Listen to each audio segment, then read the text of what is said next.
Sabi po ng ilang netizen, ito daw na bangayan ng Tape Incorporated at ng TVJ ay pwede nating maihambing sa patuloy ring bangayan at kagatan ng mga pulahan at mga diehard.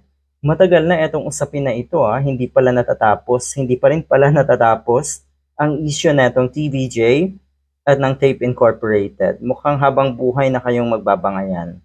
Totoo, out of the picture dyan yung mga fans ng It's Showtime dahil, nako, ano ang sabi ng isang netizen? Ang labanan daw ng mga pulahan at mga diehard ay labanan ng mga bobo at mga tanga.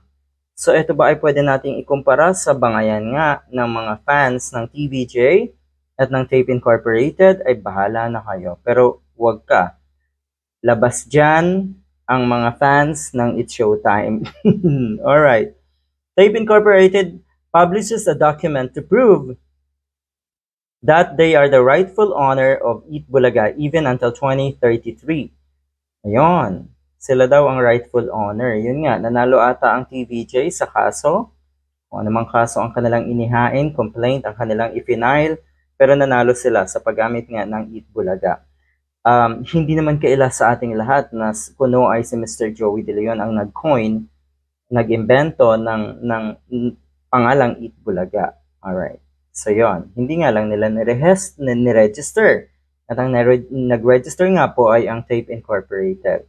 So, mukhang, ayan, Certificate of Renewal of Registration. Registered ito noong, date of renewal, June 14, 2023.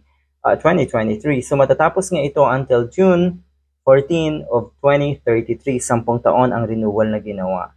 So kung ano man itong registration na ito, naalala ko tuloy yung sinabi ng isang netizen na pag ikaw ay empleyado ng isang kumpanya at meron kang proyekto na ginawa para sa kumpanya, pag alis mo as an employee, hindi mo naman pwedeng dalhin yung proyekto na yan. Diba my point? So kung ano man ang kalalabasan na itong bangayang ito at nakikita natin na walang katapusan ang bangayang ito, katulad nga ng bangayan ng mga pulahan at mga diehard, naku po ay labas tayo dyan. Good luck. Good luck sa mga fans. Ang tindi, no?